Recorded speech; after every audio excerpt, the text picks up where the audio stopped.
विविध बहाणे करून भूल थापा देऊन लोकांना गंडवलं जातं। अशी अनेक उदाहरणं आपण पाहिली आहेत।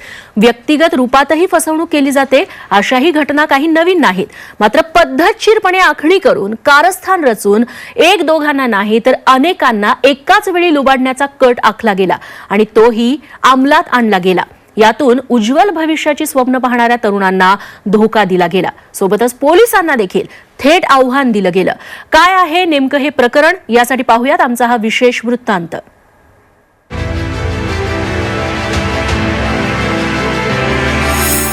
संभाजीनगरात बोगस कमांडो भरती। पोलीस आयुक्तालयापासून हाकेच्या अंतरावर भरतीचा देखावा। सतर्क तरुणांमुळे बोगस भरतीचा पर्दाफाश। छत्रपती संभाजीनगरच्या सांस्कृतिक क्रीडा मंडळाच्या मैदानावर सुरू असलेली ही कमांडो भरती पहा। लष्करी वेशात असलेले तिघे अधिकारी भरती प्रक्रिया राबवत होते। सगळं काही अस्सल भरतीप्रमाणे वाटत होतं, पण ही सगळी भरती प्रक्रिया बोगस होती। ते अधिकारीही तोतया होते। हे सगळं संभाजीनगर पोलीस आयुक्तालयाच्या हाकेच्या अंतरावर सुरू होतं आणि पोलिसांना याचा पत्ताही नव्हता। महाराष्ट्र कमांडो फोर्समध्ये 17 डिसेंबरला कंत्राटी भरती असल्याची जाहिरात या तोतयांनी दिली होती। ही भरती ऑफलाईन असल्याची बतावणीही यावेळी करण्यात आली। याच्यामध्ये फिर्यादीच्या मोबाईल नंबरवरती एका ग्रुपवरती एक मेसेज आला।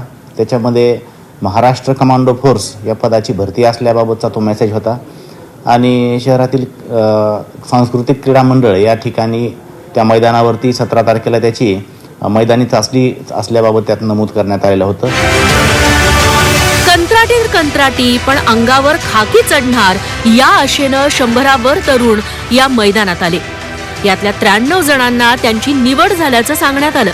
25 डिसेंबरला त्यांना ट्रेनिंगला पाठवायचंय असं सांगून त्यांना पुन्हा सांस्कृतिक मंडळाच्या मैदानावर बोलावण्यात आलं। त्यांच्याकडून नियुक्ती आणि गणवेश शुल्कापोटी प्रत्येकी 6000 रुपये मागण्यात आले। मैदानी चाचणी घेतल्यानंतर त्यांचे डॉक्युमेंट व्हेरिफिकेशनसाठी त्यांच्या कागदपत्रांच्या झेरॉक्स प्रती घेण्यात आल्या। त्यानंतर त्यांचं मेडिकल केलं जाईल, पोलीस व्हेरिफिकेशन केलं जाईल, अशा प्रकारची माहिती त्यांना दिली आणि मैदानी चाचणीनंतर 25 तारखेला त्यांना प्रशिक्षणासाठी पाठवायचं आहे अशा प्रकारे सांगून त्यांना 25 तारखेला त्या ठिकाणी परत बोलावण्यात आलं आणि बोलावल्यानंतर नियुक्ती शुल्क 3000 आणि गणवेश शुल्क 3000 असं प्रत्येक मुलाकडून प्रत्येकी 6000 रुपये त्यांनी जमा करून घेतले। एकूण 92 मुलांनी प्रत्येकी 6000 रुपये त्या ठिकाणी भरती केलेली आहेत।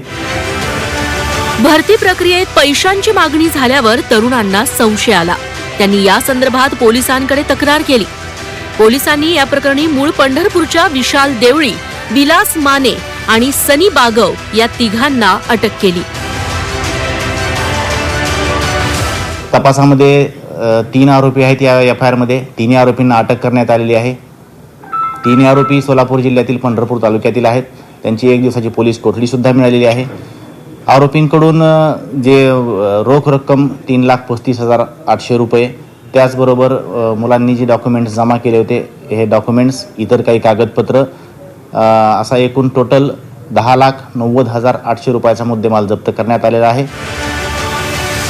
संभाजीनगर पोलिसांच्या नाकाखाली बोगस भरती प्रक्रिया राबवली जात होती। एवढं सगळं होत असताना पोलीस यंत्रणेला त्याची साधी माहितीही नव्हती। या प्रकरणाच्या निमित्तानं पोलिसांना शहरात काय चाललंय याची माहितीही नव्हती का, असा सवाल विचारला जाऊ लागलाय। विशाल करोळेसह ब्युरो रिपोर्ट, झी 24 तास, छत्रपती संभाजीनगर।